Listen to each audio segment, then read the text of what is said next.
नमस्कार साथियों, एक बार आप सभी का फिर से बहुत बहुत स्वागत है आप सभी के चहेते चैनल चंदेल्स गुरुकुल में। साथियों, आज तारीख है 6 जून 2020 और इससे जुड़े जितने भी करंट क्वेश्चन बन सकते थे वो आज हम इस वीडियो में डिस्कस करेंगे। साथ ही उनसे जुड़ी कुछ जानकारियों को भी प्राप्त करेंगे। तो इस वीडियो को शुरू से लेकर लास्ट तक देखिएगा। और अगर आप चैनल पर नए हैं तो इस चैनल को सब्सक्राइब कर लीजिए और नोटिफिकेशन बेल को ऑन कर लीजिए। साथ ही आपको टेलीग्राम ग्रुप का लिंक नीचे डिस्क्रिप्शन में मिल जाएगा, तो टेलीग्राम ग्रुप को ज्वाइन कर लीजिए जिससे आपको रेगुलर बेसिस पर पीडीएफ मिलती रहेंगी। तो चलिए इस वीडियो को स्टार्ट करते हैं एक पावरफुल मोटिवेशन के साथ। आज का जो पावरफुल मोटिवेशन है वो है, जीवन में जब कुछ बड़ा मिल जाए तो छोटे को कभी मत भूलना, क्योंकि जहां सुई काम आती है वहां तलवार काम नहीं करती।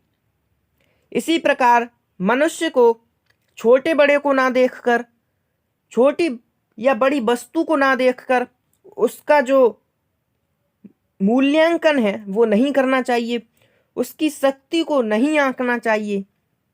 हर व्यक्ति की जो वैल्यू है वो अलग है और हर व्यक्ति अपने आप में कारगर है, इसीलिए हर व्यक्ति का सम्मान करना चाहिए।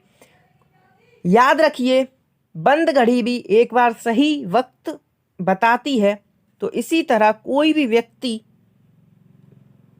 छोटा या बड़ा, अमीर या गरीब नहीं होता, वो व्यक्ति होता है और उसमें एक ऐसी क्षमता होती है जो दूसरे व्यक्ति में नहीं होती। तो हर व्यक्ति का सम्मान करना सीखिए। इसके बाद चलिए क्विक रिवीजन करते हैं। हाल ही में international day of innocent children victims of aggression कब मनाया गया है?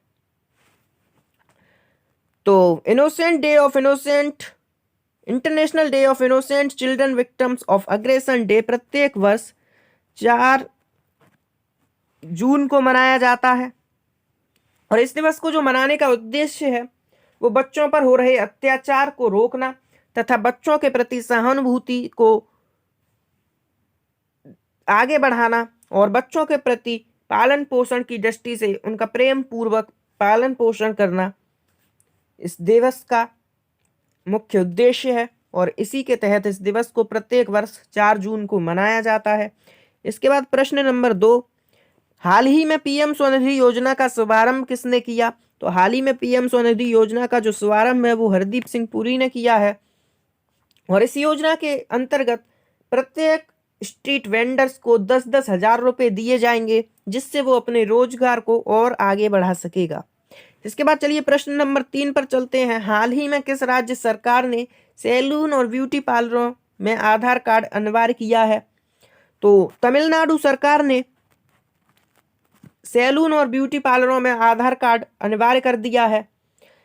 इसको अनिवार्य करने का जो मकसद है वो कोरोना महामारी के चलते जब लोग सैलून या ब्यूटी पार्लर्स में आएंगे तो उनकी जो डिटेल्स हैं, जैसे कि उनका नाम, उनका पता, उनका मोबाइल नंबर आधार कार्ड के जरिए नोट कर लिया जाएगा। यदि फिर किसी व्यक्ति में कोरोना के सिम्टम्स दिखाई देते हैं तो उन डिटेल्स के जरिए सभी लोगों को डिटेक्ट किया जाएगा और इसके बाद उन सभी की टेस्टिंग कराई जाएगी। तो ये जो तमिलनाडु सरकार ने कदम उठाया है ये काफ़ी सराहनीय है। इसके बाद चलिए आज के करंट अफेयर्स या आज के करंट क्वेश्चंस स्टार्ट करते हैं। हाल ही में विश्व पर्यावरण दिवस कब मनाया गया? तो आप सभी भली भांति जानते हैं विश्व पर्यावरण दिवस प्रत्येक वर्ष 5 जून को सेलिब्रेट किया जाता है। इस दिवस को जो मनाने का उद्देश्य है वो लोगों को पर्यावरण की सुरक्षा के प्रति जागरूक करना और सचेत करना है। वर्ष 2020 में इस दिवस की जो थीम रखी गई है वो है द टाइम फॉर नेचर और बायोडाइवर्सिटी। पहली बार विश्व पर्यावरण दिवस 5 जून 1972 में मनाया गया था। यदि आप विश्व पर्यावरण दिवस से जुड़ी संपूर्ण जानकारी प्राप्त करना चाहते हैं तो आपको नीचे चैनल में के जो डिस्क्रिप्शन है वहाँ लिंक मिल जाएगा। उस लिंक पर जाकर मैंने कल एक डेडिकेटेड वीडियो बनाई है पर्यावरण दिवस को लेकर, तो उसे देख लीजिए, आपको संपूर्ण जानकारी प्राप्त हो जाएगी। इसके बाद चलिए प्रश्न नंबर 2 लेते हैं। प्रश्न नंबर 2 में कहा गया, हाल ही में भारत सरकार ने नगर निगम व शहरों के साथ मिलकर कौन सा कार्यक्रम शुरू किया है? तो इसका जो सही आंसर है वो है नगर वन।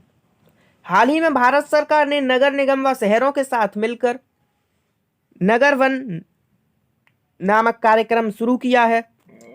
इस कार्यक्रम को जो शुरू करने का मुख्य उद्देश्य है वो है अगले 5 वर्षों में पूरे भारत में 200 शहरी वन विकसित करना।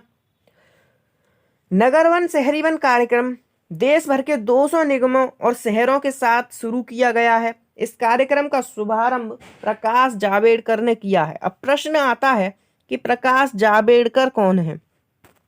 तो प्रकाश जावड़ेकर पर्यावरण, वन एवं जलवायु परिवर्तन मंत्री हैं। इनका जो निर्वाचन क्षेत्र है वो पुणे है और ये राज्यसभा में सांसद हैं। इसके बाद प्रश्न नंबर 3, हाल ही में किसने ट्यूलिप कार्यक्रम का शुभारंभ किया है? तो इसका जो सही आंसर है वो है हरदीप सिंह पुरी। आवास और शहरी विकास मंत्रालय और मानव संसाधन विकास मंत्रालय ने ट्यूलिप नामक एक इंटर्नशिप कार्यक्रम शुरू किया है।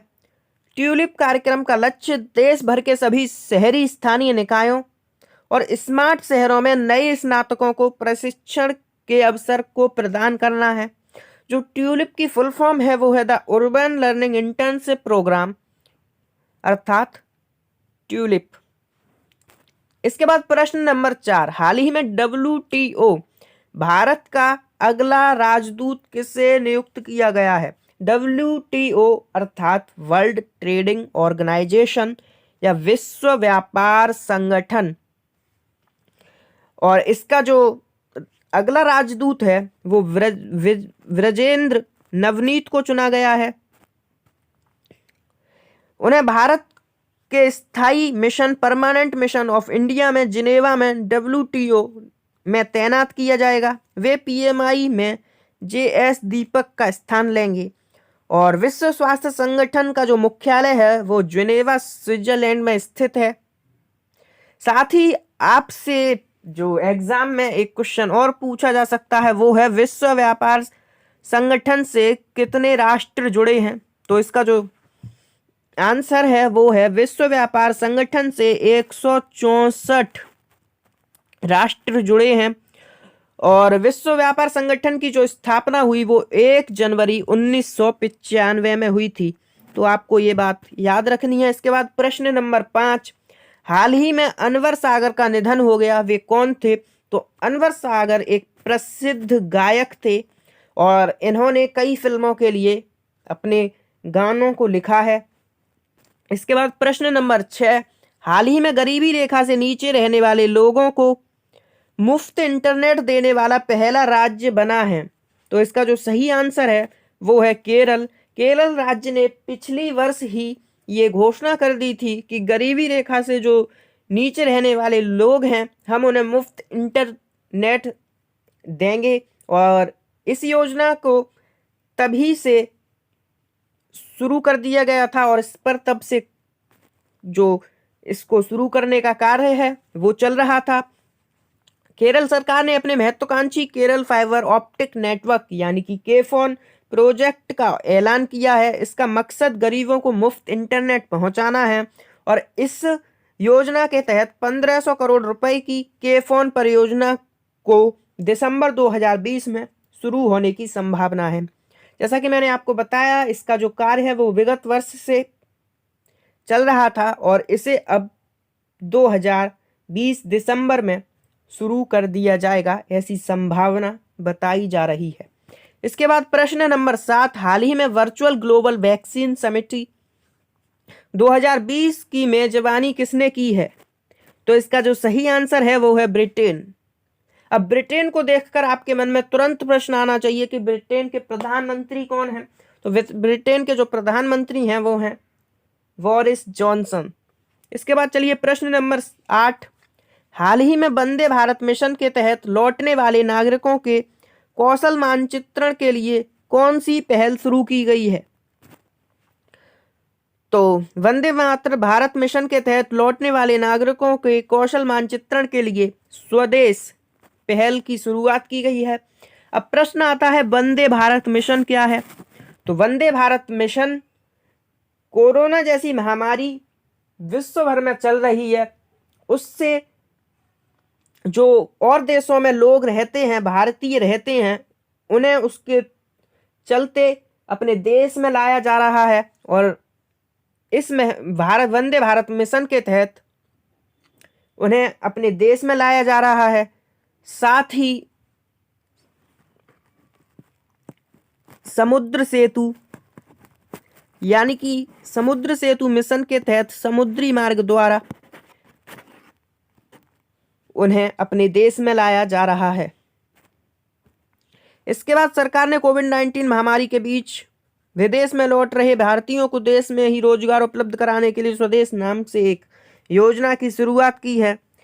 इसे लागू करने की जिम्मेदारी केंद्रीय कौशल विकास और उद्यम मंत्रालय को मिली है। मंत्रालय ने स्किल इंडिया मिशन के अंतर्गत नागरिक उड्डयन मंत्रालय और विदेशी मंत्रालय के साझेदारी से इस योजना को लागू किया जाएगा।